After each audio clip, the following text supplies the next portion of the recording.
জয় জগন্নাথ বলে ভিডিওটা শুরু করলাম। এটা রথের দিনের আমার বাড়ির পুজোর ভিডিও।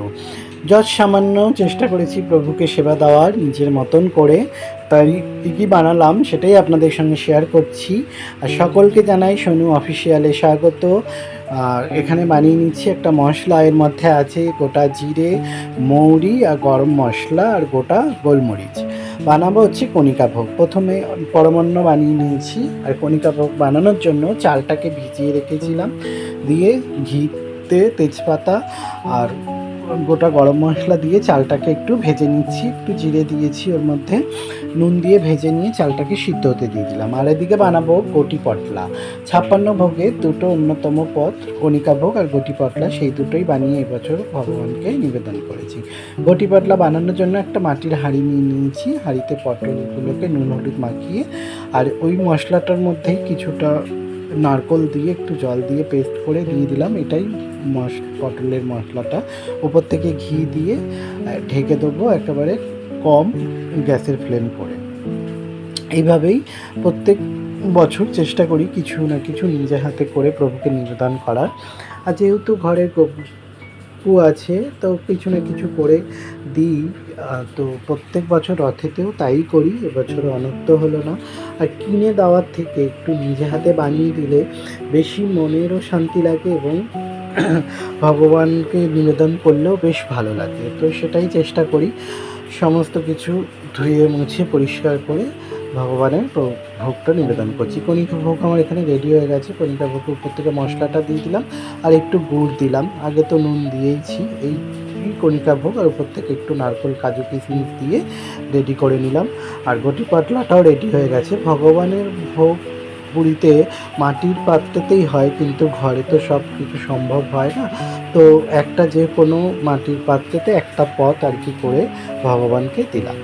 আর ভগবানকে ভোগও নিবেদন করেছি মাটির পাত্রে।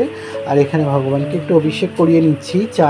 যাত্রা দিন স্নান করিয়েছিলাম, কিন্তু তবু পুজোর আগে একটু অভিষেক করিয়ে ভগবানকে ফুল চন্দন দিয়ে বসাবো। আমি এখানে পটচিত্রেই পুজো করি, কাঠের জগন্নাথ এখনও নেওয়া হয়নি। ভগবান প্রভু চাইলে নিশ্চয়ই হবে। আর বানিয়েছিলাম ছানা পোড়া।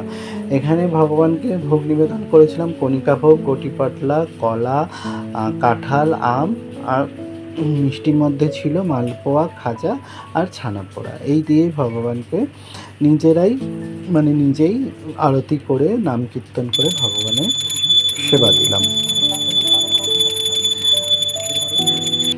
মোটামুটি পুজো শেষ হতে হতে 9টা বেজে গেছিলো। সব এসে নিজে হাতে করে গুছিয়ে তারপরেই দিয়েছি। আর বউ ছিল, একটু হাতে হাতে হেল্প করে দিয়েছে। তো এইভাবেই পুজো শেষ করলাম। আবার একটু বেরাবো, ওই জন্য ভোগ নিবেদন করে একটু নিচে এসে তারপরে ভোগ নিয়ে প্রসাদ সকলকে আর কি দেবো। তাই হয়ে গেছে ভোগ নিবেদন, এবারে সকলকে প্রসাদ দেব। তো সেই ভগবান কাছ থেকে ভোগ নিয়ে এসে সকলকে প্রসাদ দিয়ে নিজে প্রসাদ গ্রহণ করে একটু বেরালাম মেলাতে। সামনেই মেলা হচ্ছে, তাই দুজনে একটু বেরালাম। তেমন কিছুই না, 9:30 বেজে গেছে। 10টার মধ্যে মেলা বন্ধ হয়ে যাবে। ওই মোটামুটি আধা ঘন্টা 40 মিনিট ঘুরে বাড়ি চলে আসবো। সব গিয়ে একটু ভিডিও করে একটু ফুচকা আইসক্রিম খেয়ে একটু জিলিপি নিয়ে বাড়ি চলে এসেছি।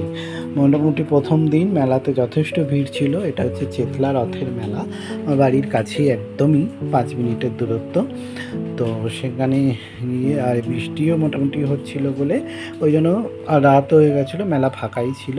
তো গিয়ে একটু ঘুরে ঘাড়ে একটু ভিডিও করলাম, করে নিজেরা একটু ফুচকা টুচকা খেয়ে আর ঠাকুরের জন্য পরের দিনের একটু জিলিপি মালপোয়া নিয়ে চলে এলাম।